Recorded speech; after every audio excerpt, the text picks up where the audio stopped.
Hi అండి, అందరూ ఎలా ఉన్నారు? వెల్కమ్ టు అమ్మ సుగ్ర ఫుడ్స్ అండి. ఇవాళ మనం చేసుకోబోయే రెసిపీ వచ్చి కారపూస అండి. పిల్లలకి చాలా ఇష్టంగా తింటారు, చూసి సన్న కారపూస అంటారు. సో అది చేద్దామండి. ఆ రెసిపీ ఎలా చేయాలి ఏంటనేది కూడా చూద్దాము రండి నా స్టైల్లో. మనం ఎక్కువ క్వాంటిటీస్లో కలుపుతాం కాబట్టి ఇలాంటి మిషన్ ఒకటి తీసుకుంటాము. ఇది పిండి మిషన్ అంటారు. దీని కెపాసిటీ వచ్చి 10 kgs. ఈ 10 kgs మిషన్లో 10 kgs మనం పిండి కలుపుకోవచ్చు. మనం ఫస్ట్ అయితే రైస్ మినప్పిండి రెండు కలిపి మనం మిల్లి కాడ ఫస్ట్ ఆడేస్తాము. సో అందుకని మనం 8 kgs రెండు కలిపి తీసుకుంటాము.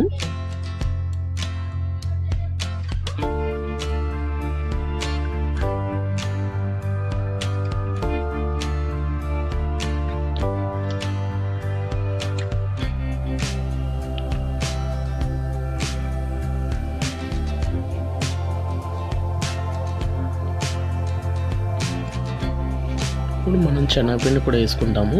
8 kgs రైస్ ఆర్ మినపిండి కలిపి, సో 2 kgs శనగపిండి ఎందుకు వేస్తామంటే కొద్దిగా పిండి జిగురు రావడానికి వేస్తాము. సో టేస్ట్ కూడా ఎక్కువ. ప్యూర్ శనగపిండితో చేసిన కూడా ఏమవుతుందంటే గ్యాస్ట్రిక్ అనేది అందరూ ఆలోచిస్తారు, శనగపిండి ఎక్కువ తింటే గ్యాస్ట్రిక్ ఫామ్ అవుతుందని. సో అది కోసం అని చెప్పి మనం 2 kgs వేస్తాము. సో ఇప్పుడు ఈ 10 kgsకి సాల్ట్ వచ్చి మనం కేజీకి 20 grams వేసుకుంటాము సాల్ట్. సో మనం ఇప్పుడు మిషన్ ఆన్ చేసుకుందాము. మనం మిషన్ ఆన్ చేసుకున్న తర్వాత ఈ విధంగా కలుపుతుందండి మిషన్. సో వాటర్ అనేది కూడా మీరు కొద్దిగా వేసుకోవాలండి. ఎందుకంటే కొద్దిగా అనేది ఆ పిండి అనేది కలిపే కొద్ది జిగురు వస్తుందండి. పిండి మీకు మంచిగా వస్తుంది. ఎప్పుడూ కూడా పిండి ఒకేసారి కలవాలని వాటర్ వేసినా కూడా ఆ వాటర్లో ఎక్కువ మనకి జిగురు రాదండి. కలుస్తుంది కానీ పిండి అనేది జిగురు రాదు. మీకు జిగురు రాకపోతే ఏమవుతుందంటే ఆయిల్ పట్టేసుకుంటుంది అండి. అది కట్టికొచ్చేస్తుంది. కట్టికంటే మీకు గట్టిదనం వచ్చేస్తుంది, గుళ్ళ రాదు. కానీ అందుకని ఇంకొన్ని ఇలా మిక్స్ చేసుకోవాలి. చూసారా మిక్స్ అవుతుంది. వాటర్ అనేది కొద్దిగా వేసుకోవాలి. చూసారా పూర్తిగా మిక్స్ అయింది.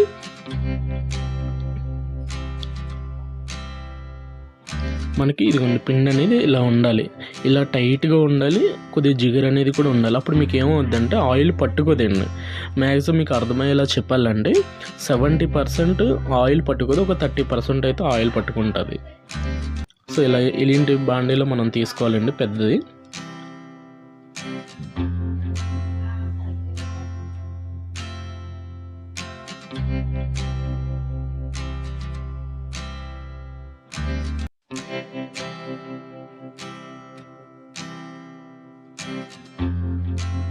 చూసారా పిండి ఎలా కలిసిందో మొత్తం ఈవెన్గా కలిసింది మీకు పిండి అనేది. సో ఈ విధంగా ఉండాలి. మనకి ఎక్కడా కూడా పొడిగా ఉండొద్దు. చూసారా మనకి మిషన్ ఇది తీయడానికి సన్నపూస అనేది ఈ మిషన్ వాడతాం మనము. ఈ మిషన్లో మనం ఇలాంటి బిల్ అంటారండి దీన్ని. సో ఇలా మనం మిషన్లో ఇలా పిండి పెట్టుకొని ఆ బిల్లు ఫస్ట్ పెట్టుకొని పిండి పైన పెట్టుకుంటాము. సో ఈ విధంగా మనం పొయ్యి మీద బాండి ఇలా పెట్టుకోవాలండి. ఇలాంటి పెద్ద బాండి ఒకటి పెట్టుకోవాలి. మినిమం ఒక 8 kgs ఆయిల్ పట్టే బాండి పెట్టుకోవాలి. ఇప్పుడు చూడండి మనం ఆయిల్ వేసుకుందాం. మనకి కావాల్సినంత వేసుకోవాలి. ఎక్కువ కూడా ఆయిల్ అనేది వేసుకోకూడదు. మీరు తీసుకున్న బాండికి అది చిన్నదైనా పెద్దదైనా కానీ బాండికి ఆఫ్ ఉండాలండి ఆయిల్. సో ఇలా చూసుకోవాలి ఆయిల్ వేసాము. ఇప్పుడు మనం కలుపుకొని మనం మీకు హీట్ అనేది కూడా మీకు పూరి చేసుకుంటారు చూసారా, ఆ టైప్ ఆఫ్ హీట్ రావాలండి. దాని మీద కొద్దిగా తక్కువ రావాలి. అప్పుడు మనకి ఇందులో మనం కళాయిలు వేసినా కూడా అది గుల్ల వస్తుంది. మనకి పూస అనేది గుల్ల వస్తుంది. ఆయిల్ ఈ హీట్లో ఉన్నప్పుడు చూసారా బబుల్స్ ఎలా వచ్చిందో. సో ఈ విధంగా ఉండాలి. అప్పుడు మీకు అది ఒక పూస అనేది ఏంటంటే గుల్ల వచ్చి మనకి ఈ విధంగా వస్తుంది. చూసారు ఎలా మంచిగా ఫ్రై అవుతుందో. సో ఇలాంటి మనం ఫ్రై చేసి తీసుకుని ఇలాంటి హోల్ ఉన్న దాంట్లో వేసుకోవాలి. అప్పుడు మీకు ఏదైనా ఆయిల్ ఉంటే దిగిపోతుంది అందులోకి. సో మన బాండీలోంచి తీసేటప్పుడు కూడా 2-3 times ఇలా మనం జొన్నతో ఇలా అనాలండి జలిగంటతోటి.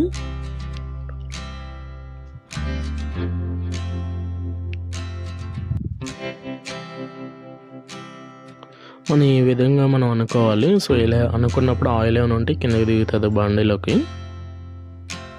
సో ఇప్పుడు మనం తీసుకున్న హోల్ ఉన్న దాంట్లోకి ఇది వేసుకుంటే మనకు ఆయిల్ ఏమైనా ఉంటే మిగతా రిమైనింగ్ ఆయిల్ కిందకి వచ్చేస్తుంది. చూసారు కదా సేమ్ అండి, అంతే ఇలా తీసుకోవాలి. మనం ఫైనల్ అవుట్పుట్ మీకు చూపిస్తున్నాను.